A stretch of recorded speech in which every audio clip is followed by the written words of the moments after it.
And so God is bringing them here. We don't have to learn the language. We don't have to go to China to do ministry where you're watched by the government all the time. So it makes it a lot easier for the Chinese, and it really makes it easier for us too. One thing I'd like to mention, I heard you're planning a mission trip to Shamokin. How many people are there in Shamokin that don't know the Lord? How many that you don't want to see go to hell? Hey, you're all missionaries. Step up and do your work. Share the Lord. So this says that we are. We're still commissioned to go make disciples of all nations. That isn't just Chinese or other internationals. It's wherever you are. God wants to use you. And, for us and most missionaries, we have to raise our own financial support. Well, anyone who supports us is part of that mission movement. Amen. And so God just wants you to be involved somehow. Either praying for us, supporting us financially, or going out there and doing it yourself, or in other ways volunteering. So the time to reach China is now, because God has opened the hearts of many Chinese. Since 1949, when communism took over, they were told that all religion is superstition, and they have opened up the country and showed that they have some religious liberties. But believe me, they aren't very good liberties. If you want to go to one of their registered churches, you have to register, and they keep an eye on you. And they even have video cameras up here so they can watch to see who's here. So it's very difficult for the Chinese who are working in the universities or are students in the universities to attend a church because they aren't allowed while they're working for the university or students at the university. And so a lot of them will go to an unregistered church, which is considered a house church or illegal by the government. That's why there's so much crackdown on the house churches, because the government can't control them as well. But 1.4 billion people, that's 1/5 of the world's population. And we believe that God has opened the door for us because God has said the time is ripe. The fields are ripe for harvest. And that chicken is about the same size as the United States, and they have 5 times as many people. Yeah. So do you see the Chinese people tell us where they live in the part of the chicken? I never realized that until Chinese pointed it out to me. One thing that we're really excited about is China is geographically strategic to influence the whole non-Christian world. I mean, China is bordered by all those countries that are either atheist, Buddhist, or Muslim. And so, or Hindu. Yeah. And so China, with those countries that border them, comprise almost half the world's population. So if Chinese become Christians and they have opportunities or take the opportunity to share with their neighboring countries, imagine how that can just multiply. And so we're really excited about that potential. And when we were in China, we met people who were being trained to learn English so they could go to those neighboring countries and share the gospel. There's a movement in China among the house church leaders that's called the Back to Jerusalem movement. And they believe that God has given them the command to take the gospel back to Jerusalem to complete the Great Commission. That's pretty exciting.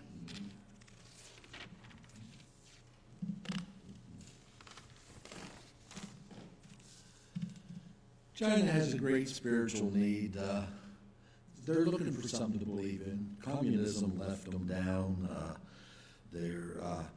God used Mao to get rid of some of the belief in false religions and that. And you know, when God takes away the things that confuse you, you start looking for the truth. And God used Mao to do that. So, money won't make them happy. The false religions won't. Try one. And we have students, we have over 400,000 students in the United States studying on universities because they'll get a better education and it'll give them extra opportunities in China when they go home. So when they're here, there's not as many restrictions, and they can study the Bible, they can research Christianity. We can do things with them that we could never do in China. China Outreach is on over 50 campuses in the United States. There's 80-some people. There's 60-some on 50 or more campuses. There's many campuses we would love to have people on. There's a number of people that are our age getting what you might say a little long in the tooth. That's an old saying back from the days of horses, I guess, or something, but meaning that we realize that God has blessed us in this ministry, but there is a limit to how long we can do it. We're praying that God will touch hearts of younger people and bring them to come alongside to take over what we're doing, to help out where we need more help on campuses, where there's campuses with a large number of Chinese here. Nobody working with them. Right now, this map shows where we are around the United States. Some of those dots are more than one campus, and we're praying that we can make the best. God is bringing China to us and the world, and it's a shame if Christians don't take advantage of that. It's a shame if we don't take advantage of opportunities, other opportunities to share His love and His word in this country. When He brings the world to you, it's a whole lot easier than going to them. And we have missionaries that are going and helping them to evangelize themselves. In Pennsylvania, we have multiple staff at Penn State main campus. We have staff in Philadelphia at several different campuses, and we have staff out in Pittsburgh.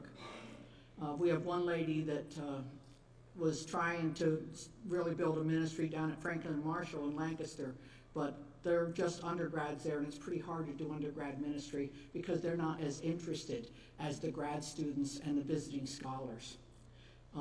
In case you don't understand the term visiting scholars, most of those are professors in China, and after they've been a professor for a while, they sort of like take a sabbatical, and they have an opportunity to come to America to do some extra research, and they usually come for 1 year, and then they go back to their job. So they're more mature.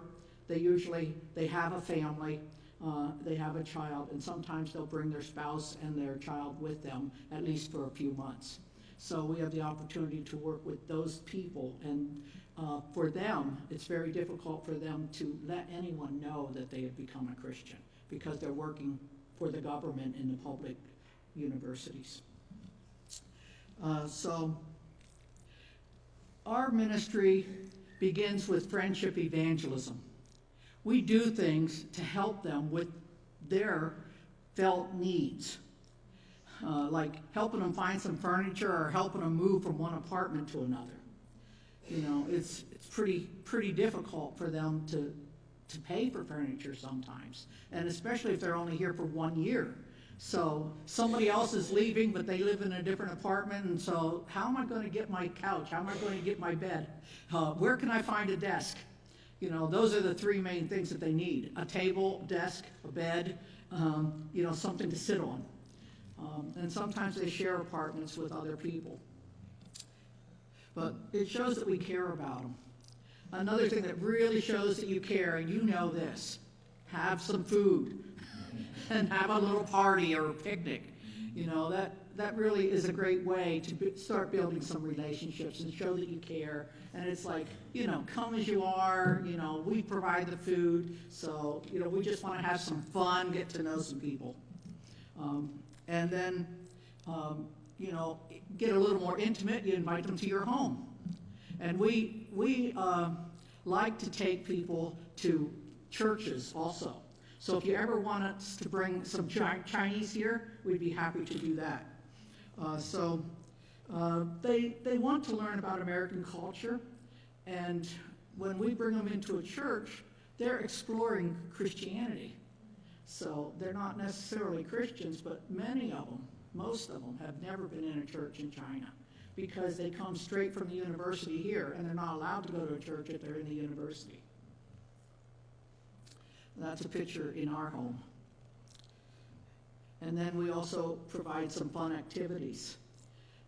And sometimes this is how we first meet somebody.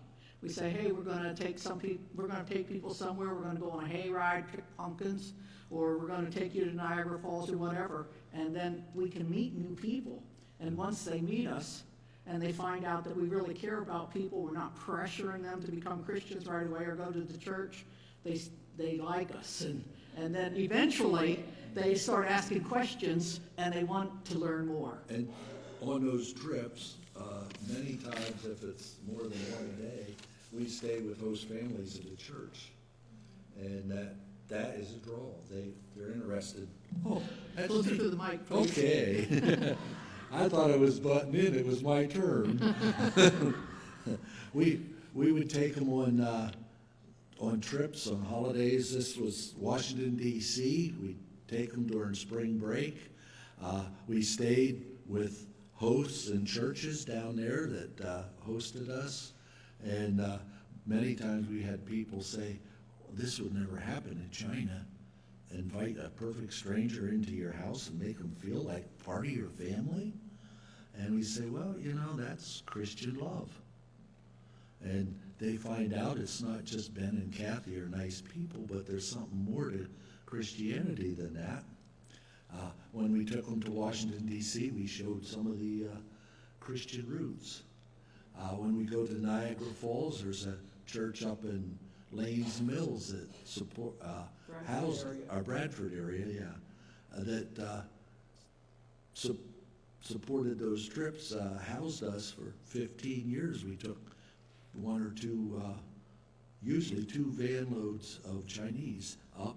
We'd go up Friday night, stay overnight with them, Saturday morning, leave early, go to Niagara Falls, tour the falls, come back Saturday night, stay with the host families, get up, have breakfast with them, come to church. And during Sunday school time, we would explain what things were about in the church. And then they'd be in the church service and have a little idea what was going on. And then a dinner afterwards, meeting people. And some of our Chinese friends made relationships with people up there closer than we could because we worked with so many. And the host families would strike up a relationship and keep in touch. And we have Christmas parties, and we help them to know the truth about Christmas. We never invited Santa Claus to Christmas. One of the Chinese ladies explained him to us, to Kathy. She said, well, you know. I asked who Santa, or yeah, who Satan was. Who Satan was, yeah. And she said, well, when he was a boy, he was really bad. But then when he got older, he's better. And now he's Santa. And I thought, out of the mouth of babes, doesn't Santa draw people away from Christ and the real meaning of Christmas? But anyhow, I could go on. I don't know where she ever got that, but I set her straight. But we help them. They love to act out and learn about the real story of Christmas. And, you know, when you have 450 or as many as 650 Chinese, you're going to have a lot of children. And at a party. For children, you need to have a program, or they would have their own. And you probably wouldn't appreciate it. One year they talked Kathy into, oh, we'll take care of the kids ourselves. And I had to learn how to turn the fire alarm off real quick and get in touch with the fire company and say, no, we're not burning down. This little boy found this little red box, and it was neat. But it's awesome, and the kids, when we have a kids program, we share the truth of Christmas with them and help them do some little craft so that they will remember. And one thing I want to mention here, we talked about I'm going to get in trouble, but we talked about the youth ministry and that stuff. And one of the things I want to share with you young people, talking to the mic. Oh, I want to share with you young people, no matter how old you are, we have a tendency, and I remember I was young once, believe it or not, and I realize as I get older that God loans us a lot of neat things, your youth, your strength, your ambitions, and I just wish I would have known that a little sooner. I think I would have maybe invested it better, and I would just want to challenge you to realize the awesome gifts God has given you and use them well for Him. Thank you. He's not going to get in trouble for that. Sometimes I have to say, our time's almost up. Another way that we reached the whole family. We try to reach the whole family, not just the students. These people were the grandparents who came to help with the children while both of the parents were at the university studying. And so I called them my Chinese seniors. They were my senior citizens. They didn't speak English, and I didn't speak Chinese, so I always had to have a translator with me. So I chose one who was already a Christian who went to the Chinese church. And that way, they could speak the gospel or share why we're doing all this, to them. But a lot of them invited us to come to China, and they want us to come and stay with them and cook. They want to cook for us. And so, I did something special with them once a month. And many of those people did become Christians because the Chinese pastor and his wife would sometimes help me. And with someone from the Chinese church that's already a Christian being my translator, they would invite those people to come to the Chinese church on Tuesday when they had a special potluck dinner for just the older people. And then the Chinese pastor would talk with them and share the gospel. So it was really a cool way because, a lot of cultures, and especially in Chinese culture and the Chinese folk religions, the oldest son especially is supposed to continue to honor the ancestors. And so a lot of times the Chinese parents, when they come here, they also control the whole household. Mm-hmm. And so if the Chinese parents think that Christianity is okay, or if they become Christians themselves, it's much easier for their sons and daughters to become a Christian. Otherwise, a lot of times they become a Christian secretly, and then eventually maybe their parents find out. And if they're students or if they're spouses of the students, they really want to improve their English. They have to speak enough English to get along at Penn State, and they have to pass an exam, but that doesn't mean that they're fluent. And these are excellent students, and they want their English to be excellent as well. And so they really like our free English classes, where we help them learn American culture, which includes Christianity, and we also help them to learn the idioms and the slang. And so they really appreciate that. We've been told several times, this free class is more helpful than the intensive English class at Penn State that we have to take. And pay for. But we like to build meaningful relationships because the meaningful relationships can lead to sharing your faith. And so, these people weren't Christians before. They didn't know anything about the Bible usually. And so we lead introductory Bible studies. And I worked with the ladies during the daytime And then in the evenings, we would both work with men and women. But I had a lot of small groups with ladies. And this particular small group turned into 12 ladies with 13 little ones during the summer. And all 12 of those ladies became a Christian by the time we were finished with the Gospel of Mark. A lot of little black-haired grandchildren. And I wasn't pressuring any of them. But, you know, as soon as one of them really understood, and that lady in the yellow was the one that understood first. And it was only in the fourth or fifth lesson when Jesus healed the paralyzed man that came down through the roof, and Jesus said, "Son, your sins are forgiven." And she asked, "What are sins?" And so, you know, I'm explaining what sin is, and she wanted to be forgiven. She realized she was a sinner. And so when one of them realizes that, they have an influence on the whole group. And then we have new believers who want to grow, to be discipled, and then they want to go back to China. And the two ladies beside me, the one on either side of me, were both professors in China. And they wanted to be disciples so they could go back and share the gospel effectively, because they wanted to multiply. And when we visited China, we visited both of those ladies 2 different times when we went over. And they are both working in house churches and bringing some of their students to the house churches. They're in different cities. And the other lady, her husband wants to be an evangelist, and they're back at Penn State again, and so he's working through the Chinese church right now.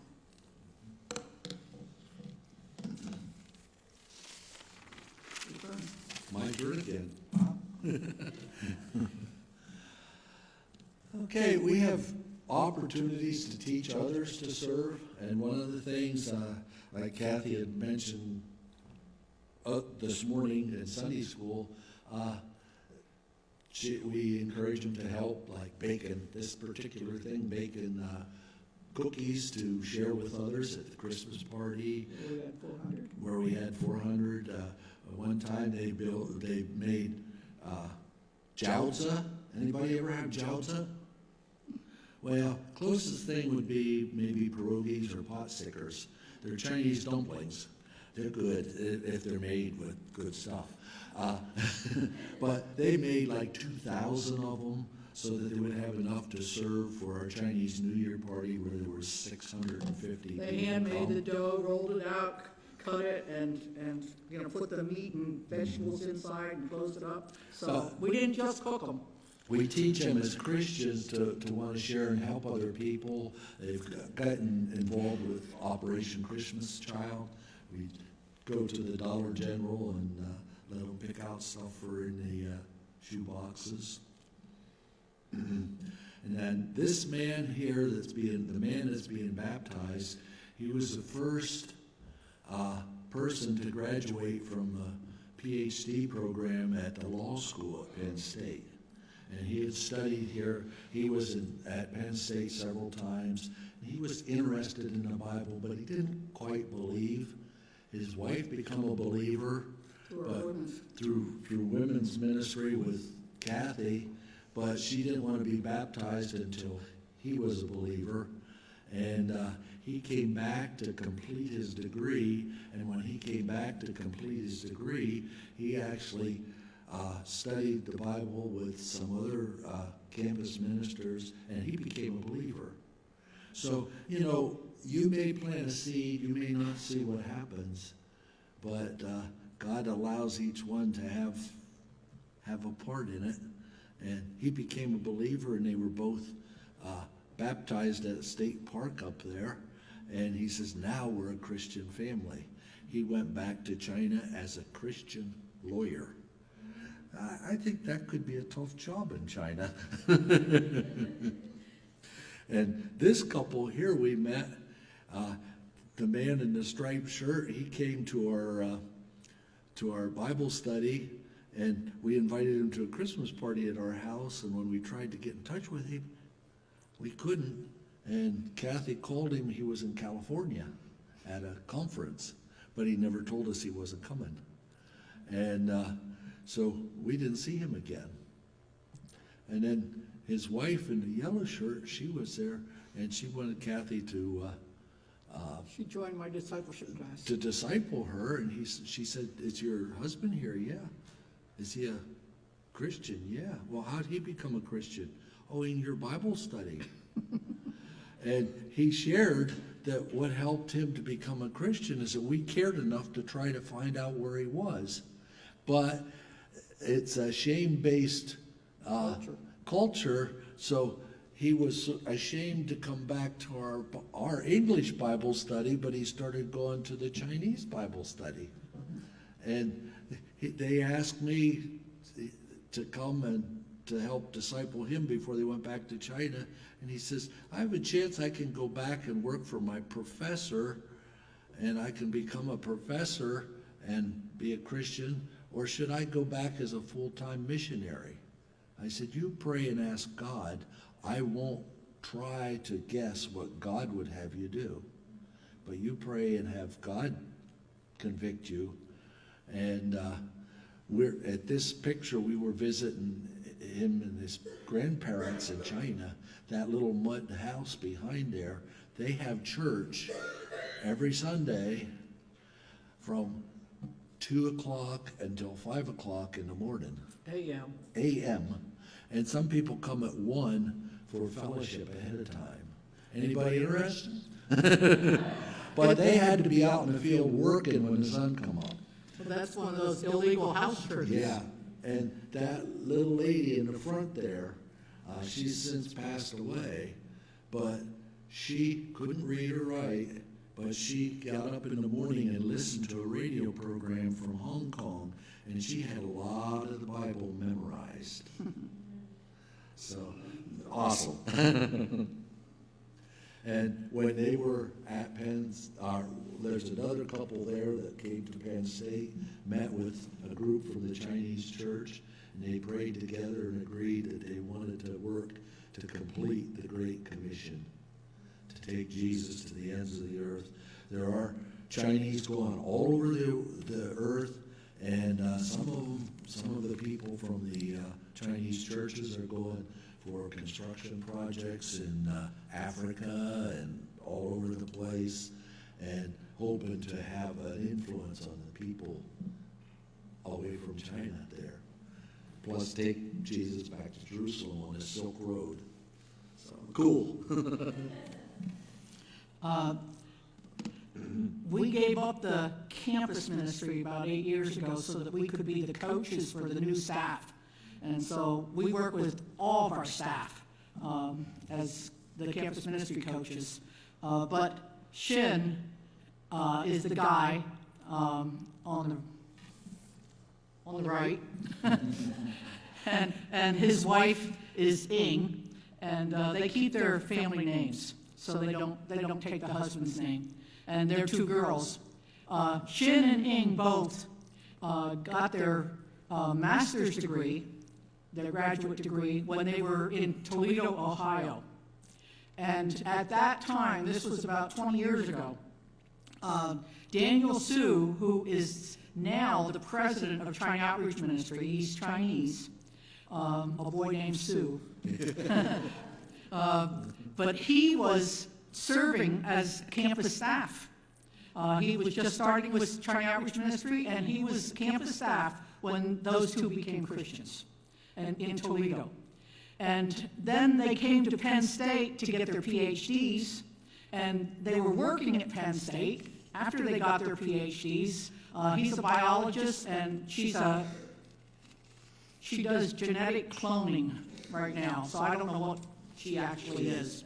But anyway, he gave up his job that paid really well in 2014 to come on staff with us and serve the Chinese at Penn State. And just recently, she gave up her job also so that she could also be full-time with China Outreach Ministry. They have a fantastic ministry. They work with at least 100 Chinese visiting scholars every year. And, so they also work through the Chinese church. Couple of years they've had If you want to speak here. In the last couple of years, they've had about 40 or more that committed their lives to the Lord. That's good. Each year. Each year, yeah. Yeah. So, for us as Americans, a lot of what we did was relational evangelism, friendship evangelism, and also introductory Bible studies, and introducing them to the Christian or to the Chinese church, and just doing a lot of things to build relationships. But we also worked with the Chinese church many times, so we didn't just send them there. But for Chinese staff, and almost 1/3 of our staff are Chinese, they can share with their heart language, which is even more effective.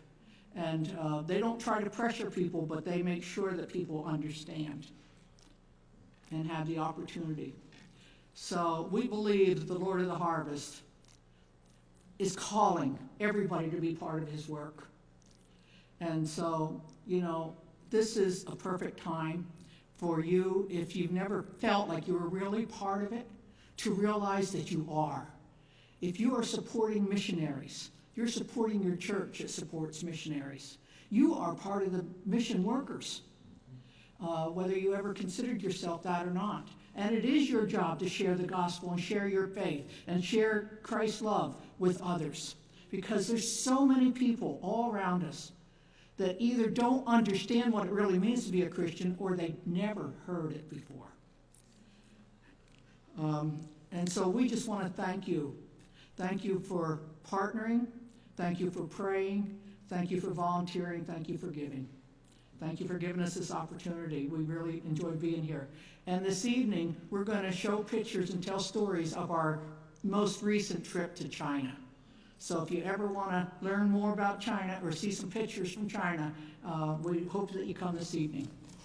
4 weeks, 9 cities, 39 of our former students from Penn State, and some new ones that we met while we were there. And I would tell the youth here, they might think I said about everything being on loan. There's one thing that's permanent, and that's your salvation through Jesus Christ. You can count on that, and that's something you can share. If someone else becomes a Christian because of things that you share with them, that's an investment you made that has eternal value. That's the only way you can take anything to heaven with you. If you share and they become Christians, that's forever, and there's nothing better. Thank you. Amen. Let's give them a round of applause.